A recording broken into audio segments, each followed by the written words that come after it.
Hello, am I on? Yes. Welcome to this evening's talk. It's great to see so many of you here for such an interesting speaker.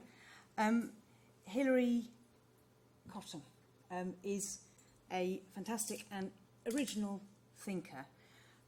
She did history here, well not here, in another part of this university. Then she went and worked in northern Ethiopia with the Tigrayan People's Liberation Front during the time of the famine in Ethiopia. And then she went to the Dominican Republic and worked on a number of community projects there, got a place here to do a doctorate, decided she wanted to do a doctorate at the Open University in London instead, and went and did that. And then, since then, she's really tried to think outside the box in ways that I think are really interesting and innovative, and I think that's what she's going to talk to us about today. She started with new approaches to school design, which I think fed into quite a lot of the things that did happen with much better school design in the 1990s. And then, at a time of think tanks, started a do tank.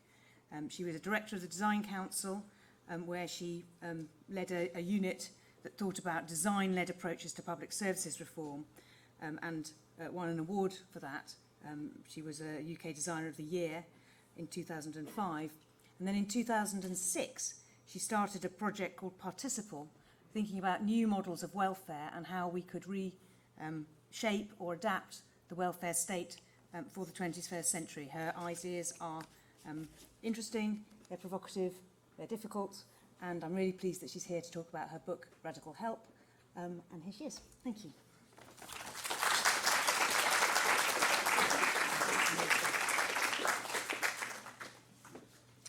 Thank you. Oh, thank you very much. So I'm really... Oh, I've already dropped my pen. That's not going to be any good. If people ask me questions, I'll already forget what I'm doing. Okay. So I'm very delighted to be here this evening. Thank you. And it's very nice to be back at this university where 30 years ago I read history at St Hugh's. And I can't say that I was a very good historian, but I was very blessed to be taught by wonderful tutors at St Hugh's, and in particular by Professor Colin Matthew. And I see Sue here in the second row, and I'm a bit overcome, actually. But Sue, it's amazing to see you and all that wonderful time we spent at Southmore Road. And Colin was the editor of the Gladstone Diaries and the DMB, and he died very young, 20 years ago this year.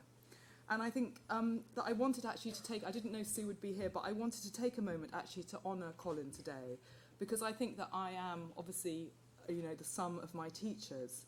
And also because I think that Colin really believed in the potential of renewal, and he was interested in how established traditions and ideas could be reshaped to address modern problems and modern concerns.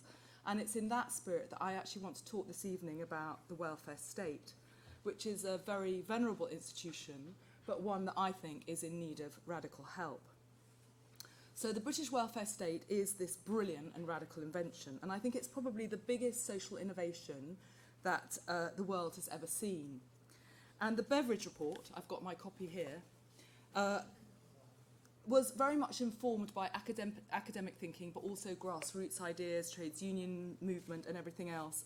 And it was a starting gun, really, in 1942 for this massive transformation of British society. And this, I don't know if any of you have read this, I mean, it obviously looks very dull and it is extremely dry inside, but people queued round the block to get hold of a copy of this report when it was published. It immediately became a bestseller, it had to be continually reprinted, and it was translated into 22 languages. And I think it's really important for me because not only is it the starting gun of the British welfare state, but also it really reminds us of what is possible, because this book and these ideas came out of the recession of the 1930s and the ravages of war. And despite that, as a nation, we thought very big about what we could build. And in the opening pages, Beveridge says, this is a revolutionary moment in the world's history, and it's a time for revolutions, not for patching and mending. And so this astonishing programme of activity was unleashed. Schools, hospitals, job centres, new forms of welfare benefit. You know the story. It completely transformed the lives of millions of Britons. But today, I think, in so many ways, these same institutions don't seem to work very well. And I think we need our own revolution. So I'm labelled on the back of the book as a social activist, I think because the publishers didn't really know what to call me because I've become such a mongrel since I studied history originally. But I was quite happy with the label, and I left Oxford and I did join the humanitarian wing of this guerrilla army in northern Ethiopia. I was young and I was idealistic, and I worked for several decades in Latin America and Africa. I worked with big international NGOs, eventually with the World Bank and also with governments. And although I learnt a lot, I watched very disheartened as time and time again the projects that I was part of seemed kind of very logical inside the sort of walls of these institutions when they were written in reports on people's desks. But when they came in contact with communities, they didn't work. They became something quite different, and they didn't achieve what people were looking for them to achieve. And I had this growing conviction, really, that something was missing and that I needed to work in a different way. And that way had to start, really, by going outside those institutions and living the lives of other people, sharing ideas, knowledge, and creating different methods and different tools for working.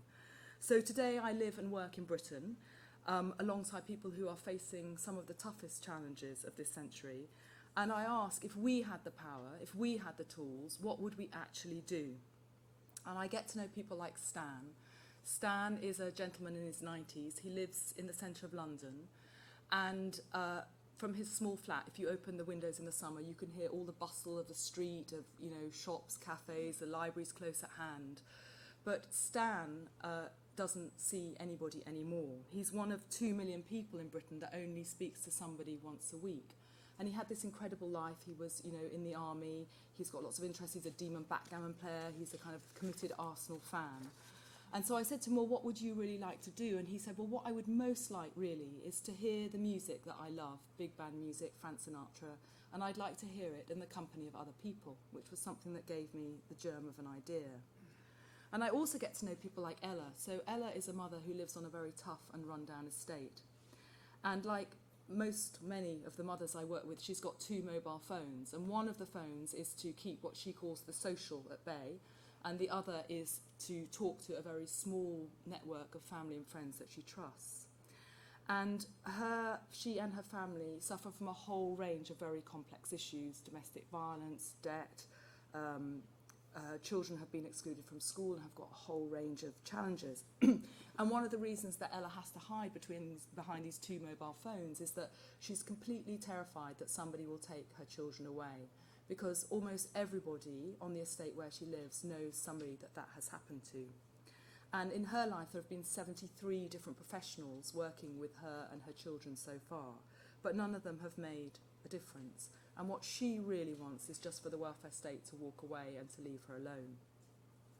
But also in my work, I spend time working alongside all the amazing people who do work in our welfare institutions: teachers, nurses, doctors, social workers, carers, professionals who are utterly committed to what they do, but really often have to work against the rules to make the change and do the work they want to do, and find themselves kind of stuck by rules, boundaries and conditions that are utterly unsuited to their purpose in life and their commitment and their vocation.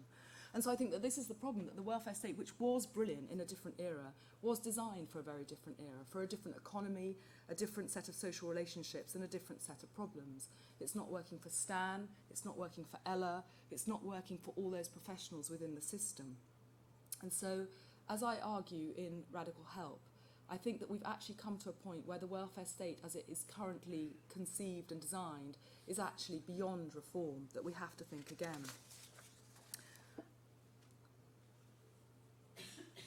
And I think there are 3 main reasons why we've got to think again.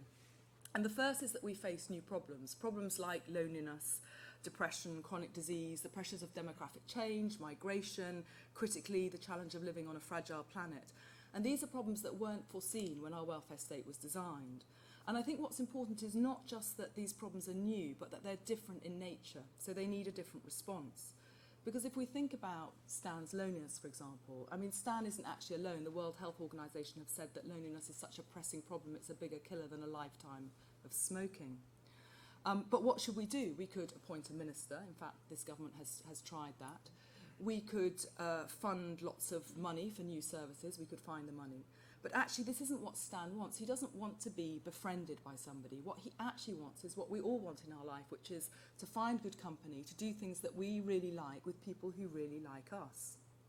And so I think sometimes people say to me, well, isn't loneliness a bit marginal to the welfare state? But we could think about health as well.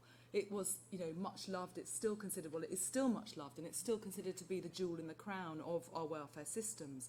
But I think it's also really unsuited to modern demands. So the welfare state is great in an emergency, and it's great if you need something kind of simple like a hip replacement. But it can't really cope with our modern ailments, so-called lifestyle diseases or the chronic conditions that we're suffering from today. And that today, things like diabetes, obesity, a lot of the complications associated with ageing affect 1 in 4 of us. And treating these conditions takes up 70% of hospital expenditure and 1 in 7 hospital beds. But the thing is that we can't be cured from these conditions. And actually, I think we can't even be well taken care of in these industrial systems, and that we need something else. We need really a completely different system, which is a strong social network and is very horizontal, that includes great professionals, but also our neighbours, our friends, our communities. So to talk as we do about the crisis of funding in the NHS, I think, is missing the point, because we have got to invest in our healthcare, and also I argue that we need to invest in our social systems more broadly. But I think pouring money into organisations that weren't designed to confront the problems of today is really just pouring money, good money after bad. And I think that this is the common factor to all the challenges of this century, from loneliness to obesity, migration and so on, is that these aren't problems that can be solved by the command of a leader at the top of a hierarchy, however great that leader is. That way of working isn't going to work anymore. And so actually what we need to do is we need to kind of think very differently about how we do create these horizontal bonds, knowing that the knowledge and the solutions lie in these horizontal webs of action. But all our current systems are designed vertically. And they reflect the industrial era in which they were born, when power was concentrated at the top in the 1950s. It was absolutely normal for the CEO to be in power and for every message to go up and down the organisation, then come back down again. But that isn't the case anymore.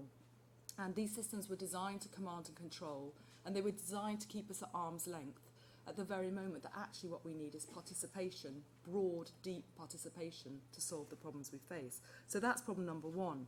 The second, I think, is the change in socioeconomic structures. So Beveridge built his welfare state on unpaid women's labour. In fact, he never really knew what to do about care, I argue, and he just swept that problem behind the front door and said that, the image of the kind of nice 1950s housewife in her pinny that would take care of children, would take care of elderly relatives, neighbours, others in the community if necessary. And really, since about the 1950s, that system has been breaking down and is now in crisis. We have to think about different ways to care for our very young children, to care for our beloved parents. But we don't even, I think, seem to have the language with which to think about this challenge, let alone try to resolve it. I mean, the biggest ageing charity in this country, for example, in its report still talks in terms of units, how to manage the many units we've got. And I think the change in economic structures is equally profound. So one of the things I talk about in the book is the challenge of employment, and we're still relying on a set of institutions designed for a very different economy. So if you go to a job centre today, there are computers on the desks, but actually if you were a time traveller from the 1950s and you kind of rocked up at the job centre, you would know exactly what to do, because the process of filling out forms and getting advice and benefits is exactly the same. But if we think about how the world of work is changing so fast, so rapidly, it's not surprising that these systems are letting us down. And then the third, I think the most profound reason that our welfare state can't work is poverty. Because when Beveridge wrote the report, he and his peers really thought that they would crack the problem of poverty. But in fact, poverty is deepening. And in 2016, the Joseph Rowntree Foundation, who've been collecting poverty data for hundreds of years, had to add a new category to their data collection. And the category is destitution. Because 1.25 million people in Britain, including 300,000 children, are what they call destitute, which means they're struggling to find somewhere to sleep, to wash, to eat.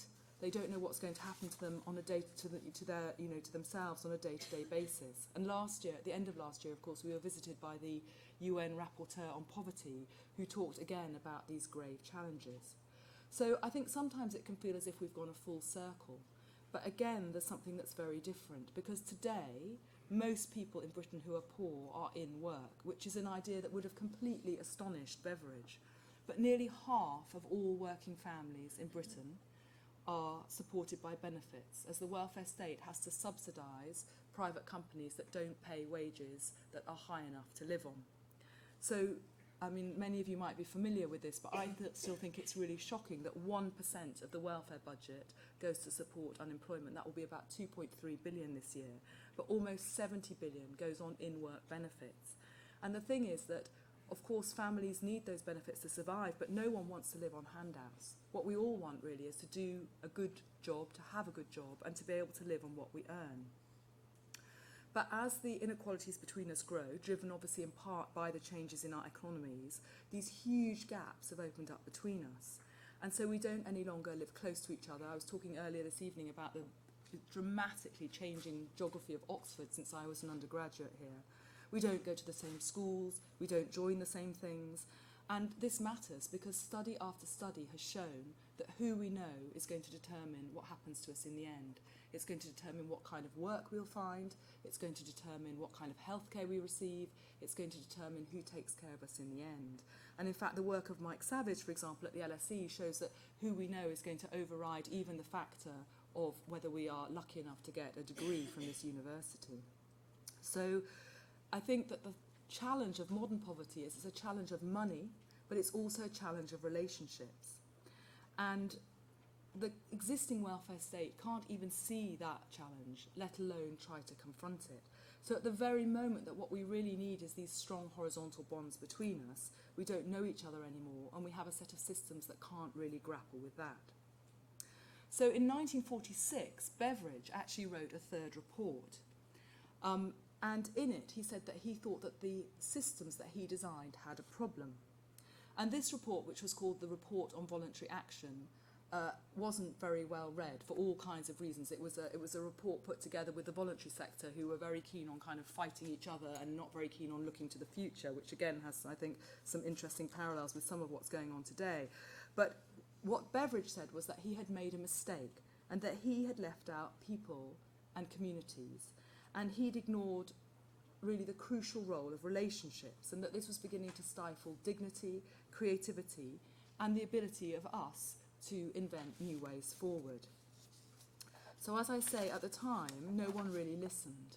But in my work, I propose that we turn things upside down. And the work that I do started from a manifesto I published called Beveridge 4.0, which was really saying, could we start not from the first report, but the third report, and begin to reinvent?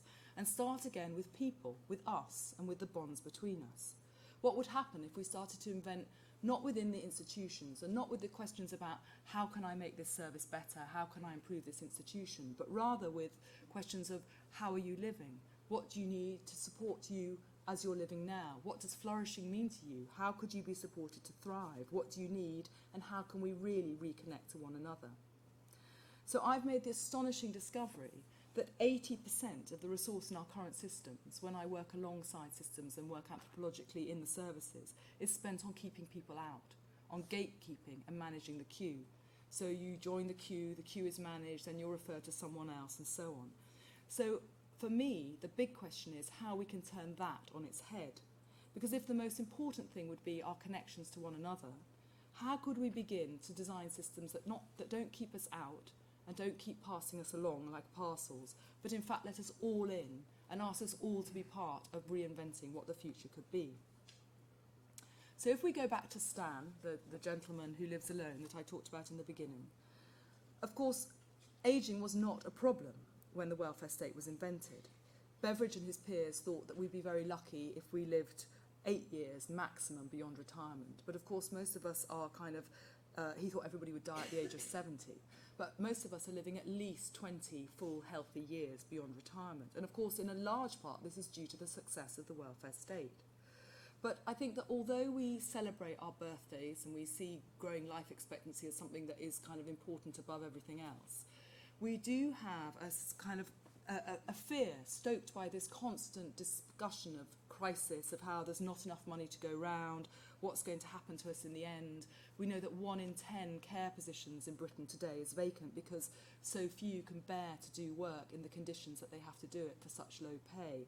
We have this euphemism of personalised services, but that really means, you know, that when you arrive to do your 10-minute slot, there's a little note by the door that says, you know, that for the lady that you're seeing or the gentleman you're seeing, that the white flannel is for the face and the blue flannel is for the bottom, and that you should remember this, and then you move on. And so these systems are just utterly demeaning, and that's why we have such high vacancies, and why we need to try and care for those who are providing the care as well as those who need care. So really, these existing arrangements can't cope. And I think it's really true that if we look within the current arrangements of current existing institutions, it's also true there's not enough to go round. But 80% of the wealth in Britain today is in the hands of people who are over 60. We all know now famously about the bank of mum and dad, or perhaps it's like, I don't know, the bank of grandma and grandpa or whatever. And the challenge is that this wealth isn't fairly distributed. But nonetheless, the question is, what would we do if we started thinking from this place of abundance rather than from a place of scarcity? And also if we thought about the talents and resource of older people in the widest possible sense, not just in terms of money. So about 10 years ago, with the team I work with, I started to ask this question: what would we invent ourselves? I'm now kind of in that category. And we started on the estates of Peckham, where I live, and we went to the pub and we played bingo and we shared a lot of Sunday lunches and cups of tea. And when I start these conversations in the beginning, people assume I've got power, so they tell me that, you know, that they don't like the swimming times, or that they're kind of scared of the youth that hang around the entrance to the library and so on. But slowly people do realise that I've got absolutely no power at all. And then in that moment, the conversations begin to shift and people begin to talk about what it would really mean to flourish in old age. And people, I learned, tell me that they want 3 things. They want practical help on demand, they want good company, and we all want a sense of purpose. So we set about making that happen. We rented a couple of phone lines, we put together a social calendar, things to do, places to meet. We bought a drill and some gardening tools so we could provide practical help on demand. And we said that anybody could join for a small fee of £30 if you were over the age of 50. And we called this experiment Circle. And to begin with, it grew very slowly in kind of local neighbourhoods by word of mouth, and then it grew much faster. And we started the first one in London, and had about 10,000 members, and then we began to seed it in other parts of the country, and some took root and are still really flourishing and thriving today, and some didn't work. But 3 things make the new approach possible. So firstly, we have a completely different mindset which emphasises capability. So we never talk about what people lack, and actually we don't talk about ageing. If you look at the websites, there isn't any mention of age there, because of course none of us think that we're old.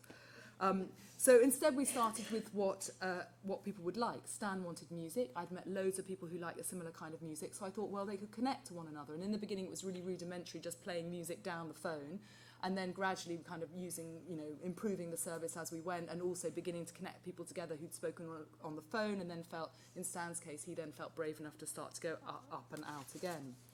But the second factor is technology, because in the 1950s, if you wanted your light bulb changed, you did have to kind of write a letter and wait, and somebody might come and so on.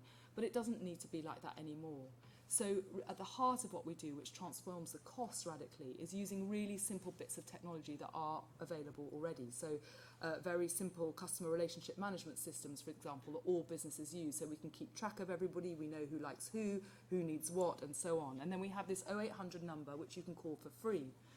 And people call for lots of reasons, because they don't want to arrive home late at night on their own, they want somebody to check on them, their pet's unwell, they don't know what to do, they're coming out of hospital after an operation, they need somebody to pick them up and take care of them. And so we could connect people together in this way, finding that lift, finding what's going on, and everybody in the community taking a role in doing the organising. And so that's the third factor, relationships. So we design things to include everybody, that go with the grain of people's lives, and then we find that people want to join in. And for me, one of the most interesting things about growing this work was how deeply we've begun to distrust that instinct, because we don't see it anymore. So when I would go to a local authority to say, we've got this thing called Circle, would you like one? Everybody would look at the business model, because they wanted to think, does it save money? Which it does, and they were all completely convinced by the business model. But then everybody would always say, it'll never work here. People will never join in here. And so the much harder part was actually convincing leaders that their community would join, which they always did. And I think that's because we have to design systems that go with the grain of people's lives. Like, nobody wants to be part of a big society where suddenly there's no money and you have to put your own library book back on the shelf. But you do want to join something that is designed with you, around you, and that fits your life. And so that is the story of Circle, which is that it saves money, which local authorities can invest in kind of important end-of-life care, and that it takes pressure off existing services. So in one locality where we had an evaluation, we saw that GP visits had fallen by a quarter, because actually people who needed somebody to talk to no longer needed to go to the GP. But most importantly, people were making new friendships, growing capability, and really thriving. So I've been working in lots of different ways, but at its heart, there's always this focus on capability and on growing relationships. So I could think of another challenge, which I've already talked about, which is modern work and how we find work. So I don't know who here this evening is a student and who here is a working person, but maybe you can think for a moment how you found your last job.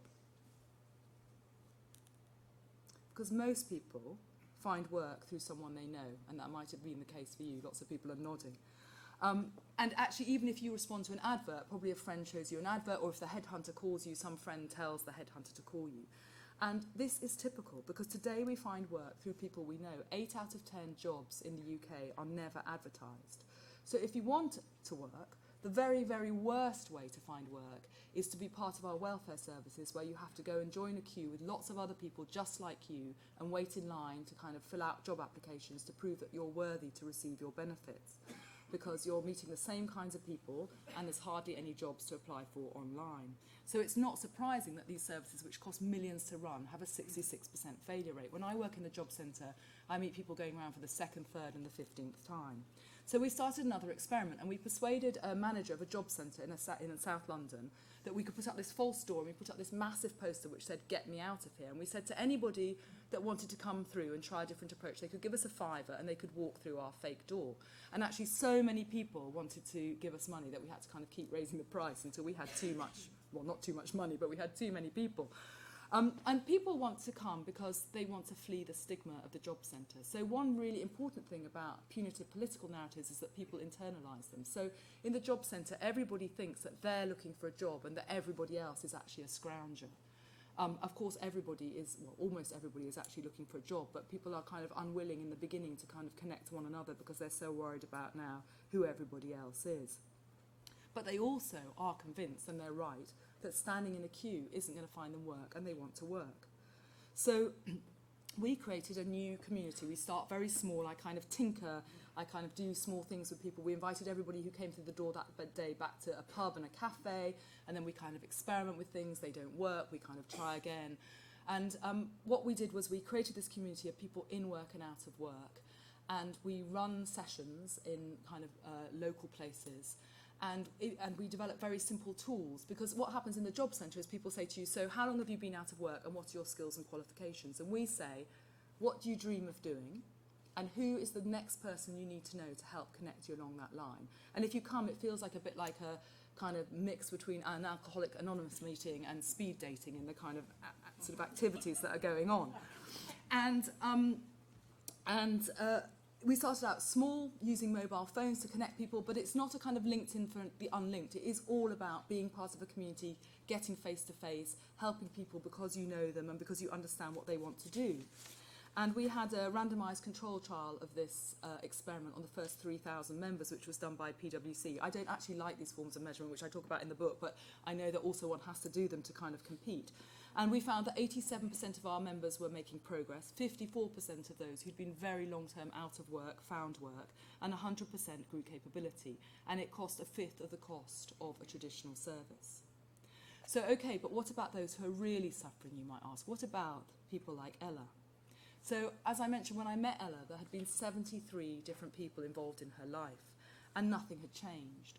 And so the people the leaders of the city where Ella lives in Swindon, said, look, we've seen the work you're doing, would you come here and try a different approach? And I think what's really important is that is incredibly brave, because one of the other characteristics of our system is that they're all driven around managing risk.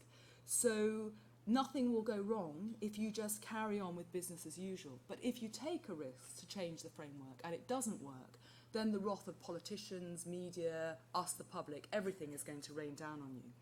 But these leaders said, look, we've tried everything. We can't carry on just kind of trying to patch people together. We've got to do something different. And I thought, well, I don't know what to do, but we rented a house on the estate. I said, well, first of all, I said, actually, can you introduce me to some families that you have managed to change their lives? And they said, well, no, actually, we can't. We can only introduce you to people that kind of are in our systems and are always in our systems. So that's how I met Ella. And then we rented a house on the estate where she lives, and members of the team moved in, and we're just there. This is how we work. No agenda. We're just hanging out. So we're now on the sofa when the social worker and the loan shark and the police officer come to call. We're there in the dark looking for kids that haven't come home. We're there at the end of the day choosing what to eat off the kind of reduced shelf in the cost cutter and so on. We're just living the life. And we also spent time with frontline workers. So we met Ryan, for example, who is the social worker for Ella's 14-year-old son, Tom. And we looked at how Ryan has to spend his time. Ryan has to spend 74% of his time on administration, and then 12% in meetings talking to colleagues, which leaves a very small, he's kind of trying to find a place actually to take Tom out of the house when we meet him, and that leaves a very small amount of time for Ryan, 14% of his time, to meet with his clients. And so it's only actually watching the interaction between Tom and Ryan that I realise quite how bad things are, because Ryan is an amazing social worker. He's committed, he's really good with young people. But when he meets with Tom, he needs information for his forms. So they sit down, and what follows isn't really a conversation at all. It's a kind of tetchy interview. And so, you know, Ryan asked Tom like whether he's been to school and whether he's been smoking weed this week, and kind of Tom looks at the tip of his trainers and he kind of scratches a scab on his arm. And the longer this goes on, the greater the distance between them. So something that could have been an opportunity to build a relationship for change actually only further distances them. But Ryan has to do this because he has to get the forms filled out to fill in the risk assessment, which is what's driving the system. So we asked everybody who was involved in Ella's life to come together. And we met in a room and we started to plan round the wall. We built a chart of every intervention in Ella's life. And when we got to 30 years and the space had run out, there was a kind of breakdown in the room. And, you know, experienced social workers, professionals were in tears. And sometimes, I mean, they couldn't believe that they'd been doing all of this work and they'd been working so hard under so much stress for so little change. And sometimes when I tell this story to friends of mine who don't work in the welfare state, they don't really get it. They're like, how can that be? But the thing is that unless you do this work, I think it's hard to imagine quite how difficult this work is, that the families' lives are hard and they're often very painful to think about. You see things that are very upsetting. And also the waiting lists are very long, so you have to kind of just focus on what's in front of you, try to manage people below the line of risk and turn to the next person in the queue. But we could see, everybody could see with this chart that we needed to do something new. So with the blessing of the family's leaders, we said, okay, can everybody who is involved in these families' lives please stand back? Because we've tried every way, now we're going to ask the families to design their own way out. And we're not going to expect them to do it on their own. We're going to say, you know, what kind of support do you need? But there'll only be two rules. So rule number one is that the families will absolutely lead. They're in the driving seat, they're going to design, and they're going to decide what to do. And rule number two is that anybody who joins the new team can spend 80% of their time actually doing the work, and we'll use technology to make sure that only 20% is spent doing the administration. And so we asked Ella and another mother, Karen, to be part of the interview process, which was really quite an incredible procedure because people came in and kind of recited the rules of the system. I haven't got time to go into the whole story this evening, but it was an incredible experience. But they found workers that they trusted, that they thought would be tough on them because they knew it was going to be tough to change, but that would stick with them through the process and would speak to them as actual human beings with ideas, with values, and would support change. And so it started with an invitation. We invited families to participate, and then families immediately sensing the difference came forward. In fact, they came forward in numbers that were quite hard to manage in the beginning because they said to each other, it's okay, you can put down the mobile phone, like you can trust these people, they actually want to help you to make change. And so as I say, it's a long story and it's in the book, but what I can say is that Ella's life changed, as did the life of many other families in Swindon, but also other places where we've taken the work. But I think what's really important is that in that work, it was exactly the same families and exactly the same workers. It's just that by changing the framework around the families and the workers, real change started to happen. So all of the work that I'm describing road tests this new framework. which are 6 simple but profound shifts that I think, taken together, would lead to radical renewal of the welfare state. So the first step, I'm not going to go through them all, but the first step is that really we need a vision. So Beveridge told this big story about the nation we could be. It was baggy, it was grown through, as I say, grassroots activism as well as academic research, and everybody could see their place in it. But today, this story has been reduced to this kind of very sterile list of outcomes and risk management and all the kind of steps that we need to measure. So I think we need to recover the vision, and we need to have a big conversation about what it actually means to flourish, to develop and grow in this country. But the vision has to be a reality. It can't be a sort of an empty political promise about opportunity. And so this means leaving behind, I think, all that talk about opportunities, all that talk about managing need, and all the services that just manage our needs but don't create change. And I propose that instead we commit to growing capabilities. And in the work I do, everything, whether it's sort of with older people, families, is all rooted in thinking about these 4 core capabilities that I think are necessary to flourish in this life.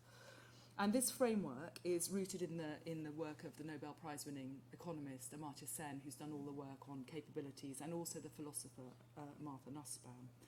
And I'm sure that many of you here this evening are familiar with the approach, but it asks this very apparently simple question, which is, what can you really be and do? So Stan lives in the heart of London, but he's actually completely isolated. Ella and her family live actually right next door to this famed Honda car factory, which is sadly going. But when we meet her, she's got no chance at all of getting a job in that factory. It might look like it if you're doing a kind of statistical survey, but it's not just that she doesn't have the skills. It's that she doesn't have the belief, the possibility when we first meet her of even getting to an interview in that factory. So we need to understand internal worlds, what we've been told we can do over our lifetimes and sometimes beyond, and how we see ourselves. And then also we need to talk about what are the kind of concrete obstacles, is there work in the place that we grew up, and so on. And we have to work from both these ends, which the capability approach is all about.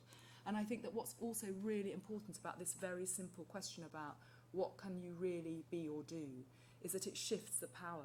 Because I can't do a capability, I can't give you a relationship. You have to grow a relationship, but I can be by your side to support you, but you have to be the one that's making the change. And when we start with this framework, everybody senses the change, the families, workers. In fact, when I wanted to write about capabilities in the book, my editor was like, oh, you know, it's very complicated, we're not going to be able to kind of really, I don't know. But what happened was that with the families, I had a measurement framework around these capabilities, and they didn't like it, and they got stuck in, and they began to change the measurement framework because they really got it and they were really into it. And these are families that haven't succeeded at school or kind of, you know, been reading Amartya Sen in their spare time. So the important thing about the framework really is that it connects multiple forms of resource. We have a lot of resource, but it's all in these kind of silos locked up, different state silos, public, private, and so on, time. We bring it all together. It emphasises possibility. It starts with what you can do, not about how we can manage risk. And most of all, I think, it's about taking care of everyone. I mean, that would be my mantra, taking care of those who are the carers and taking care of all of us. And it's open. Because if the most important thing we have is our relationships, the more people who are part, the more people who are in, then the more resource we have. And this is what radical help is about, and it is about turning the existing welfare logic on its head. So in the third part of the book, I talk about how we can transition from, you know, the welfare system from these existing systems to where we need to be. And in fact, I argue that in many ways, this new system is already here. Because actually, I'm sure that, you know, quite a few of you here this evening are already working in this way and already doing amazing work. Because all around us, these new forms of work exist.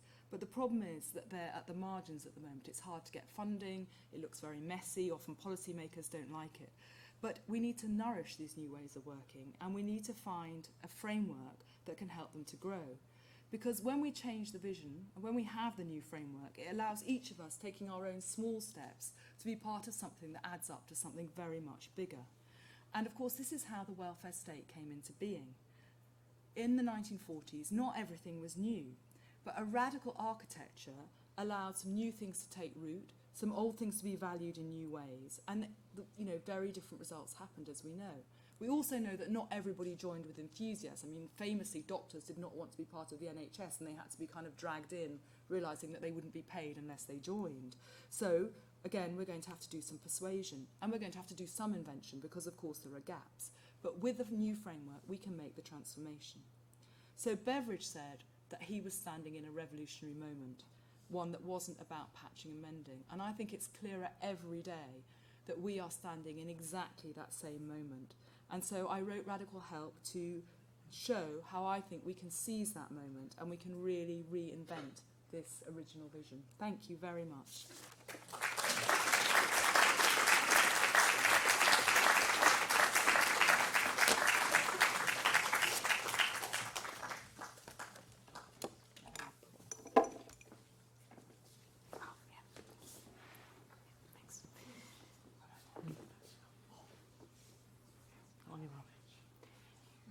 Thank you, Hilary. That was a very interesting talk. I just wondered if you could just explain a bit how the difference between creating an opportunity and developing capability, how does that difference happen in your head or in your systems of doing this? So I suppose that the thing is about the opportunity rhetoric is that this is what we hear. You know, so for instance, we live in a society where apparently there's loads of work, there's opportunity for everybody to work, and there are jobs for everybody. And of course, I mean, those of us in the room who are engaged in this kind of work know that that's not true. So, you know, it looks to the policymaker that there is a job at the Swindon car factory and Ella lives next door. That's one problem. And then the other problem is, you know, if we think about work, for example, as a specific example, is that, you know, the work does not pay enough to exist, the hours are very difficult, you know, we don't integrate care with work and so on. So I think opportunity to me talks about what is statistically available, you know, this much demand, this much supply. Capability talks about what can we actually be and do, and what do we actually want to be and do. I mean, one of the critical things about the employment service, I mean, that we realised was that the reason people join and the reason it works is because when I say to you, I mean, I tell the story of Earl in the book who wants to be a chef, and he's left prison and he's got a record for dealing, and he tells his job centre advisor that he wants to be a chef, and I mean, she's just fed up with him. She just sees him as really, really difficult. Of course he can't be a chef.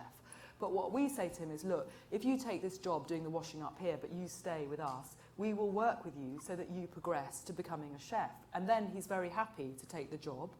And then, you know, we do stay, and people do stay to kind of receive that ongoing support and progress, which is the hardest thing to do in the British labour market. So for me, that's the real difference, which is that opportunity, I mean, it's great if it really exists, but for most people it doesn't. Yeah. Thank you. Right. I'm sure lots of people have got questions. Who wants to start off? And please be open, critical, whatever, like real discussion, conversation. Yeah, it's running into Could people say who they are? That would be really nice for me. My name is Terry Dignan. I'm a former political journalist. I'm now retired. And 20 years ago, this word silo was being used a lot in Whitehall and Westminster. And it seems to me that in order to achieve what you want to achieve, which I think is something probably many of us here agree with you, it really does require revolution, because politicians like to protect silos, because when they're in charge of one, they don't want to let go of it. Senior civil servants, I don't want to be unfair to them, but to some extent that is true. You have these battles over boundaries within these systems. So how do you persuade them to do something which is against their instinct, to radically change the way in which we spend public money to achieve your objectives? Yes. So, I mean, one of the things just to say about this is that often I go to visit places and they say, oh, yes, everybody's in one team, which means what they've done is they've taken everybody from the different silos, they've put them all in the same building, but they still have their old job descriptions, they still have their old budgets, and they still have to kind of, you know, fulfill the same particular targets that they had from before, depending where they were.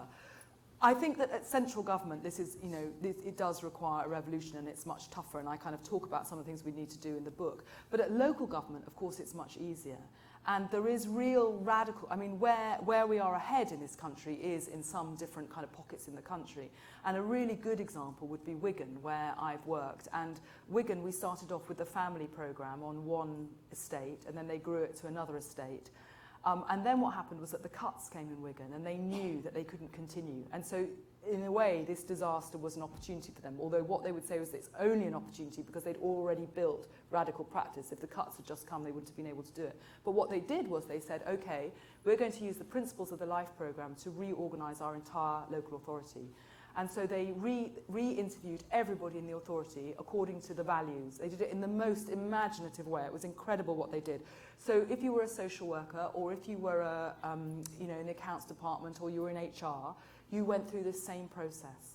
So they did have to lose people, but they ended up with a team that were utterly committed to what they call the Wigan deal, which was also a radically new kind of relationship with the community. They also, a lot of the finance that they had left, they took out of the state, and they gave it to communities in very open, long-term ways, not in bidding for a little bit of this and that to do in 6 months, some pilot project. And what has happened in Wigan, they're still at the beginning of it, is really radical. But if you go there, everybody identifies with this vision, which is the deal. And it doesn't really matter whether you're talking to a kind of head of a primary school or you're talking to somebody in accounts or whatever. So I think that we have seen that this can happen. And it's probably easier at a local level than it is at a national level. But what there is in Wigan is incredible leadership, political and of the chief executive. And they have been there over a decade. This also takes time, because one of the biggest challenges of doing this is this constant rotation of public leadership in Britain, which makes it impossible to really make change. But you're asking a really important and very big question.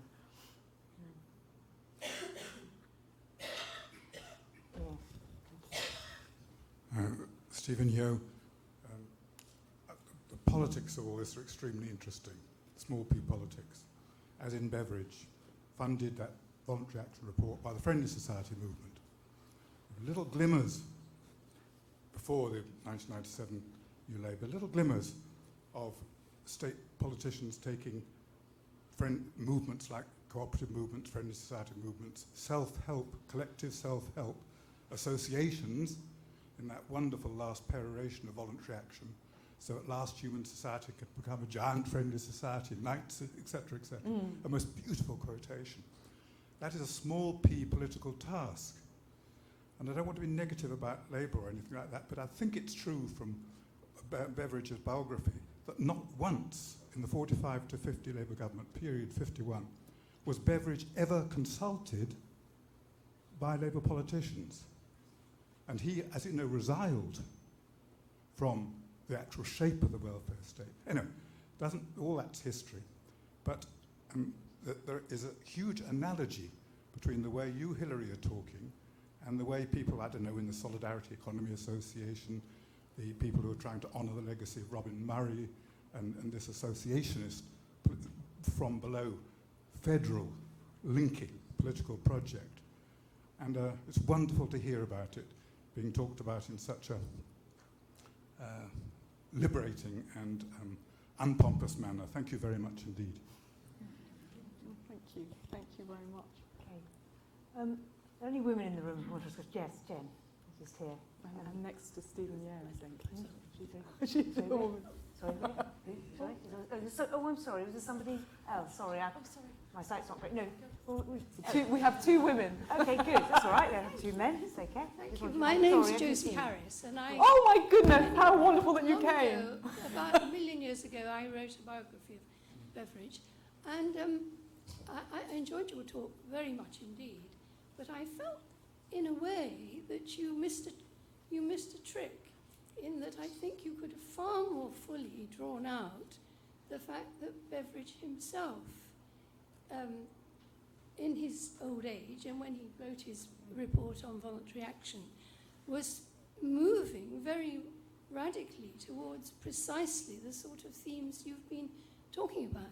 And I feel, in a sense, you sort of implied that he was part of the other side, whereas in fact he was very dramatically in his voluntary action post-war, trying to develop all kinds of grassroots forms of public participation. He was very much in tune with what you were saying. And I felt you could have strengthened your case rather by giving Beveridge much more credit for moving in that direction. Well, I think that's really, I mean, I'm so honoured that you're here. And of course, you are the kind of fount of everything on Beveridge, and I love your biography. And of course, I really draw on it in the book. I hope you won't feel that I've sort of, But I'm interested because I obviously, the biggest part of my understanding is from your biography. And, I've done some reading, but limited. And I kind of feel that one of the problems that Beveridge had, which is an analogy with what's happening now, actually, is that there was also a lot of new fermentation of different forms of kind of popular movement and the things that Stephen are talking about. And that he was still looking for kind of quite old-fashioned ways of thinking about how people were organised. And I think that there is some of that that's going on now as well, that actually, that some new forms like cooperative movement, for instance, is really exciting because it's kind of growing in more and more energy. But there are also some other things that are happening that don't look like participation to kind of to some people, and people are kind of a bit more critical of them, and that is also going on, that there's more energy than we think, I suppose. And I think for Beveridge there was more energy than Beveridge thought as well. But I don't know what you would say to that. And I hope I get to speak to you afterwards. It's so nice that you're here. I personally think that Beveridge in the sort of late 40s and 50s was very, very disenchanted with the way in which Whitehall was treating the Beveridge report. And of course he did write his report on voluntary action, which almost anticipates what you've been... Well, that's why I called my manifesto 4.0, because I felt that I want to inherit that third report and take it forward, but also 0.0 is a sort of nod to the digital world, because I think that, technology has given us an opportunity to take things that were in Beveridge's world, or even in the 1970s, and very hard to do, but do them in a much more sustainable, easier way, and that's very exciting as well for now, about how we can make change. Sorry. I think it's because I found that the ideas about innovation and trusting people in society and encouraging and enabling people in society to think of their own solutions really interesting. But I also thought partly the welfare, there were really good voluntary hospitals and friendly societies and things, but there were huge gaps. And if you say everyone is entitled to this stuff, then you come up with rules and baselines and you start to have, I guess the trick is to make sure you don't have gaps, but still to enable people to innovate. I mean, do you see this as something that goes on top of a universal basic income or basic level of control? About universal basic income. But I mean, how do you make sure that everyone has enough if these experiments work in some places, don't in others? So I mean, I think, for instance, with the employment work, what I would say is that the employment work I do takes reference to the pub, the sort of pre-Beveridge model of, everybody getting together, giving something to the publican, and also having kind of a network of really strong support, knowing where work was. But the problem with that was that not everybody had good enough cover, and so exactly thinking about how can we take those deeply social models, but then how can we reinvent them to make sure that they're for everybody. But also thinking about, let's say, Circle, the older people's service. We can't actually just start a community and let it run. Like, we have a very small team of 4 people, and that is completely... Unfortunately, groups do tend to morph to kind of one dynamic, and often a stronger dynamic in them. So we're in there. The great person who runs a Circle is kind of like partly party host and partly kind of social worker, and thinking about who am I not seeing in this group? Who is kind of in the corners and not feeling able to talk, and continually kind of building the group the whole time. But I don't see it as something on top. I think that actually this is a model that can work for everybody, but it needs investment, it needs different ways of thinking, and it in fact, yes, it can't be on top. It is a kind of replacement model, really, I think. Yeah. Jen, sorry, I didn't see your hand up there, so come back to Jen. Thanks. I'm Jen Strawbridge. I'm a tutorial fellow here, and I wonder. First, I think there's a great pun waiting to happen about working out the Beveridge report and things in a pub, but different kind of beverage. But I wonder, thinking about what you were saying, what role do things like some of the like credit unions and food banks and the role of the church and that sort of thing, how does that play into your model of kind of working within a community and building relationships? So this is a really, really good question. And actually, originally in the book, there was an annex that had all these other examples of that I've found of people doing things. And it got cut out, which I feel a bit sad about, because I think it's so much more powerful to say, look, this work is everywhere. But it was amazing how much of that work was done by religious bodies of one, you know, whether it's Muslim, Jewish, Christian, whatever.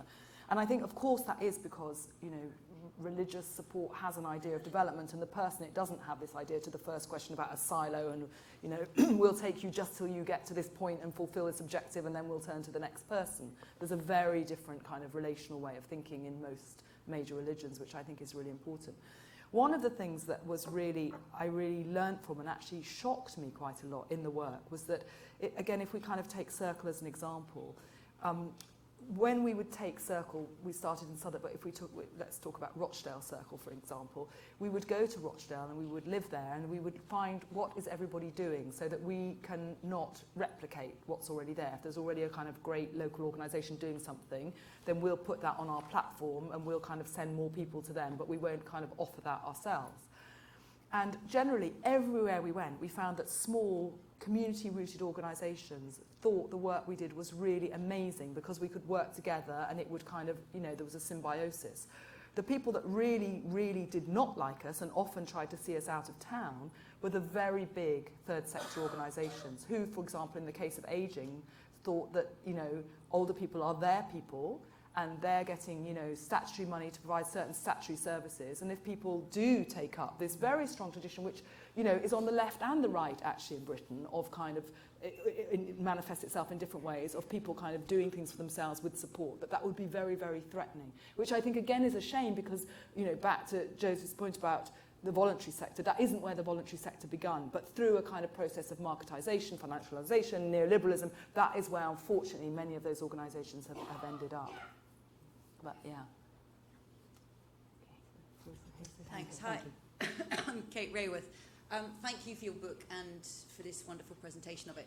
You were talking about in some places where you would scale the work from one estate to the neighbouring estate.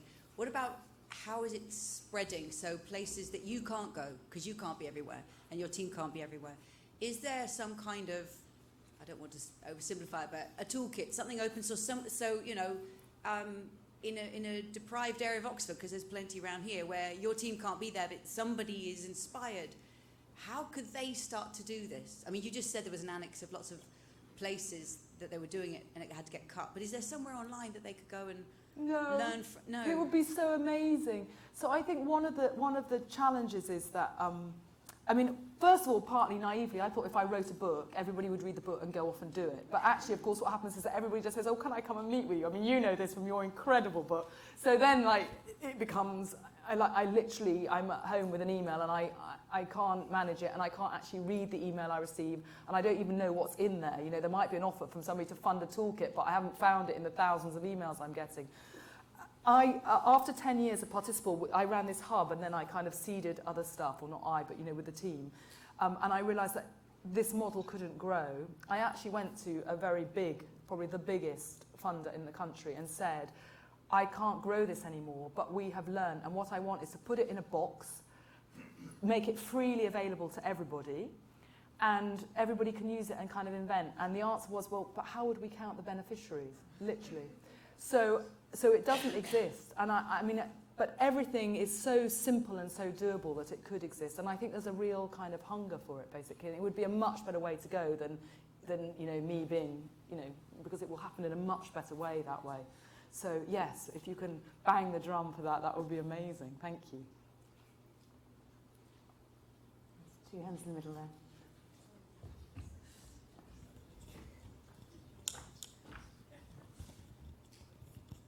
Thanks very much. My name is Michael Starks. I can see how all this works locally on a sort of voluntary basis without any trouble. In my own life, I happen to live next door to a 90-year-old man called Stan. I belong to a community group. We put on films for people who can't travel to the cinema. I'm on the board of an organisation that gives advice to people on debt and so on. But if you try and work from that level and generalise, and you run into trying to the issue of making this an approach that applies to everyone, as you've been talking about. The words you haven't touched on are responsibility, accountability, political responsibility and managerial accountability to politicians. There are a whole set of relationships there that you haven't talked about, but you'll have to, won't you? Yes, I mean that's a big. I'm not quite sure how to answer that question in this context. I mean, if we take the example of Circle, for instance, which is a way of supporting older people, obviously your neighbours are very lucky, but not everybody is lucky enough to live next to a neighbour like you. Also, what we've always found in our work is that there's loads of people like you that actually don't know how to get involved, that say, I see that older person in my street every day or in my village or wherever, and I'd like to offer help, but I would feel so condescending, I don't know how to go about it. So it's also, again, putting a kind of framework around it.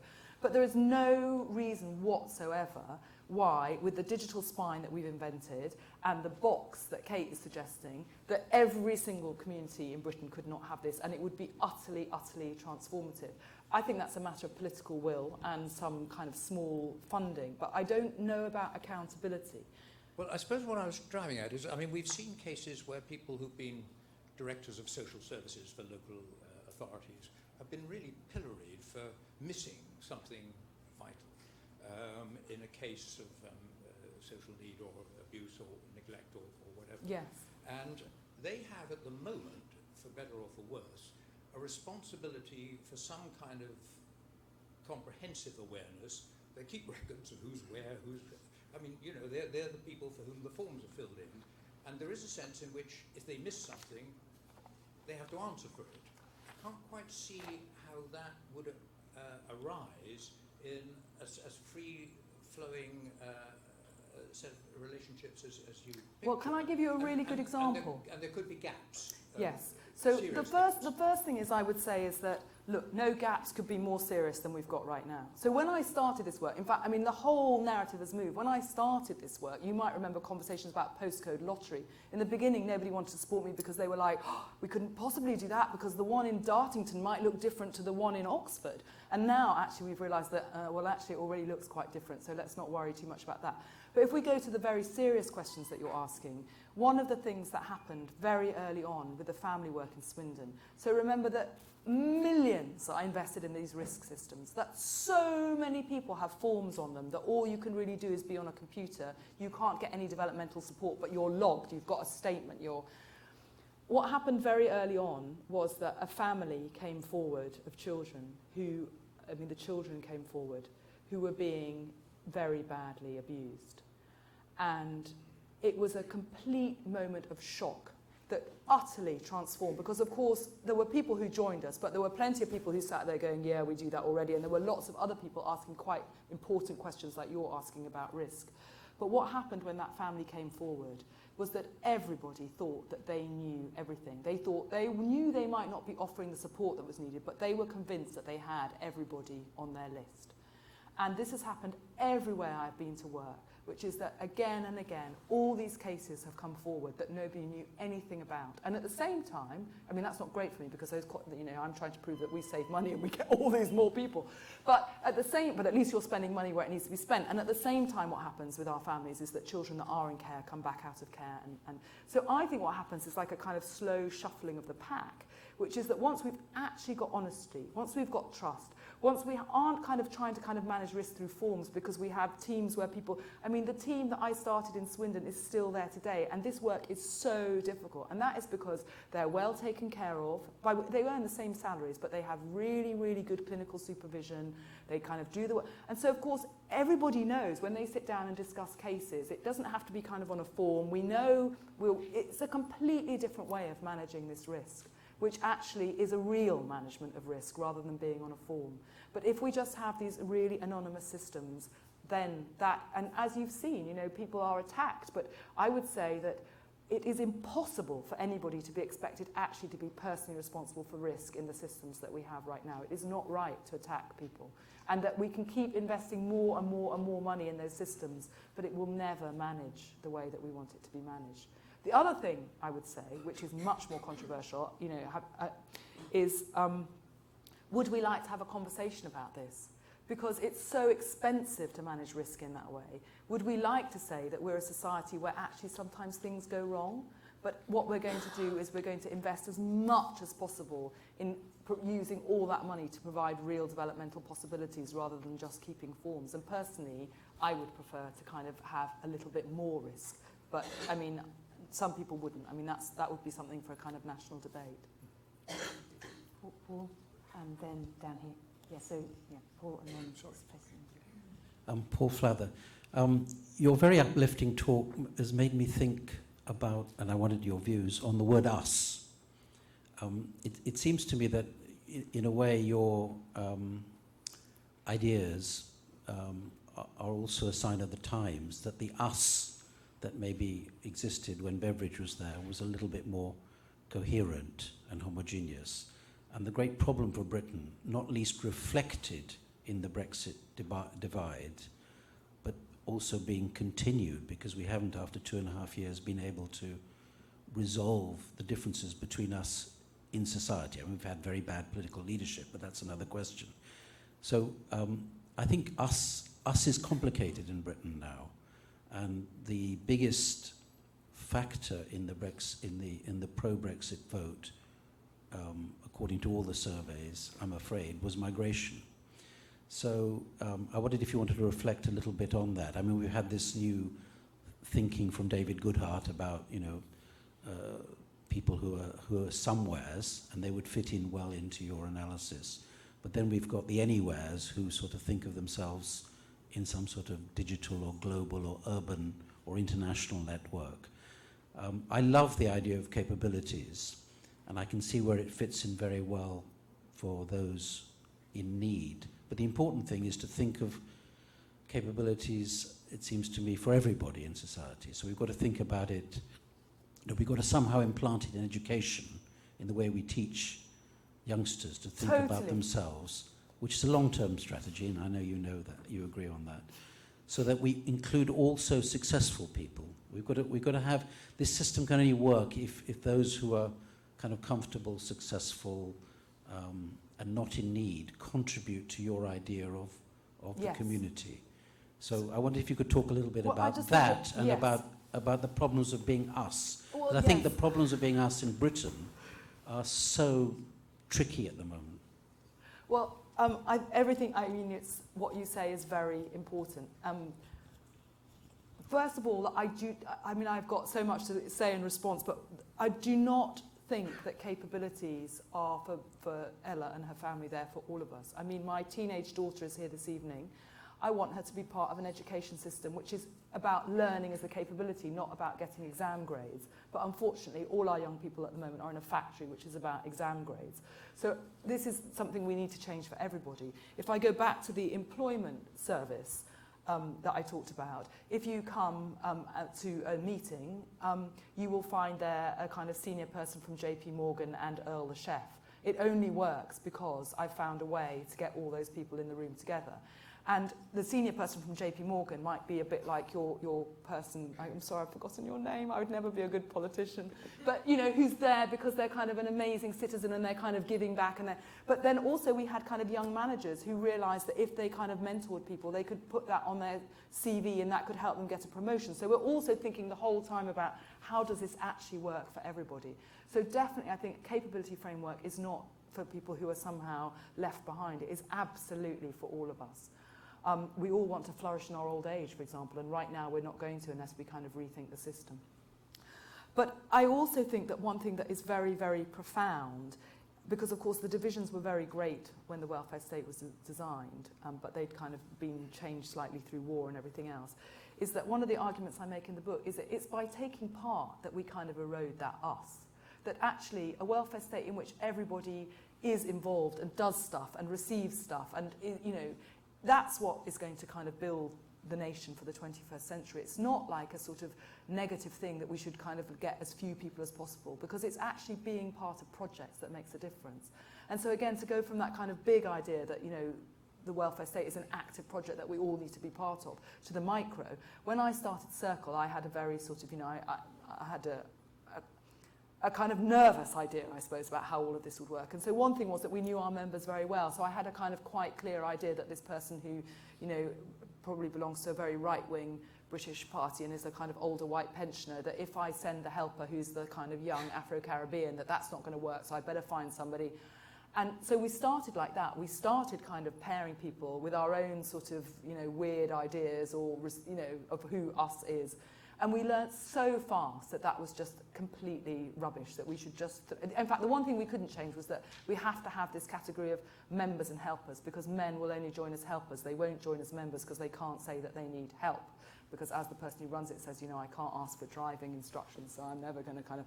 So we always kept that, even though there's no actual distinction, because helpers help and they're members, but, you know, we generally find that the way we can get a gender balance is that we can have helpers because men will join, and we can have members because then women will join. So that's quite interesting. But other than that, the great gender divide, which remains in the post-Brexit world, or whatever it's going to be, we haven't had that with the us. And I think it is because it is about joining in and doing something. So I think divisions are very, very big at the level of debate and analysis and words, but actually kind of rolling up your sleeves and getting involved is different, and it begins to kind of create something different. And so, of course, I've been working at the level of thousands, not millions, and we need to kind of transpose it.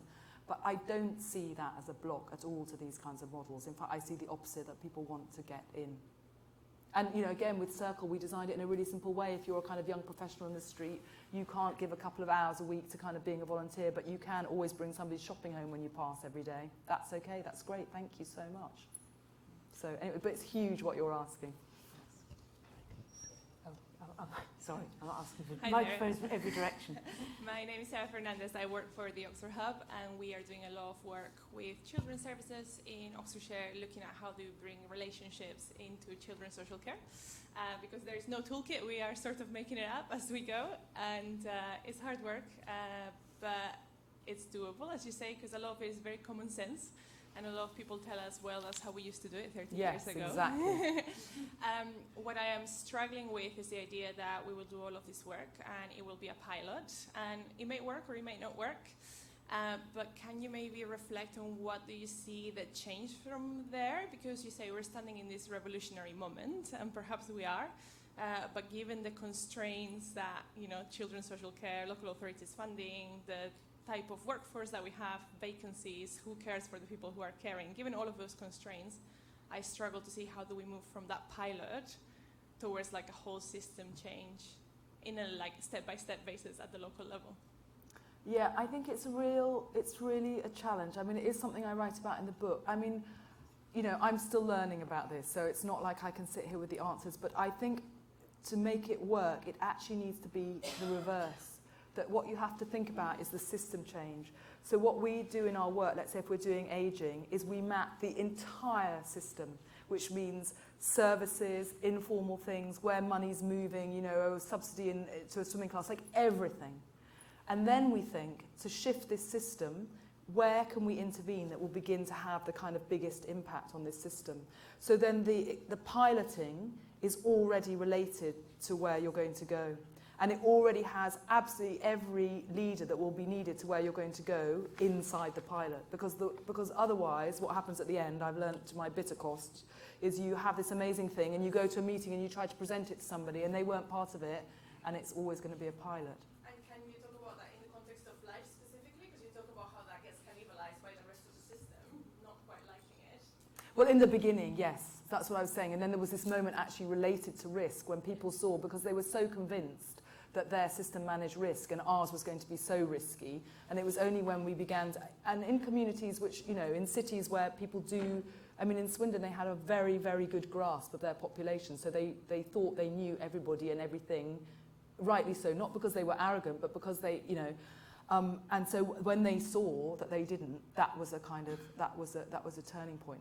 I mean, in fact, the biggest problem with the family work was not being able to go fast enough, because more and more professionals wanted to come in and we couldn't kind of grow, as well as more families wanted to come in. And so somewhere like Wigan, for instance, was prepared to kind of run really fast, and we're already thinking, you know, how the whole system was going, like, so we designed in how the system would shift from the beginning. which in the same way that kind of I have a manifesto called Beveridge 4.0, I mean, obviously I'm not Beveridge and I'm never going to be able to change the welfare state, but where I pick has to be related to kind of where I'm trying to go, because otherwise it's like you'll get to here and you'll be blocked. Okay, I think I'm going to let Hilary stop and in due course have a drink. If anyone is interested and would like a copy of the book, we do have some copies of the book and you can get one, but we don't have a credit card machine, so you would need cash or to smile at me and look trustworthy if you wanted a copy of the book. I will get one for the college library, so anyone who's a student here, you can read it that way. I also forgot to say as you came in that if you would like to hear about other talks in this series, please sign up. There was a checklist at the back. It may also be where the books are. But we're very keen that people should know what the talks are, and if there are any particular things or speakers you think would be interesting, please let me know that as well. Because I do think that what Hilary has illustrated here really is that having conversations about problems is a way to sort of shift thinking and share ideas in really interesting and productive ways. Next week is the last talk for this term in the Mansfield Lecture Series, and it's Matthew D'Ancona, who is a very well-known journalist, writes for The Guardian, was the editor of The Spectator, and has written quite an interesting book, well, a very interesting book, about... Is that what you said about me last week? No, it's not. It's not. I know, I'm not going to say... No, it's a very interesting book called Post-Truth, The New War on Truth and How to Fight Back. What he wants to talk about is populism, post-truth, and the crisis of liberalism. He's a very well-informed commentator. It will be interesting. Please spread the word. 5 o'clock on Friday next week, and then that's the last one till after Easter. But thank you very much, Hilary. It was very interesting thank you talk. all And so much for coming.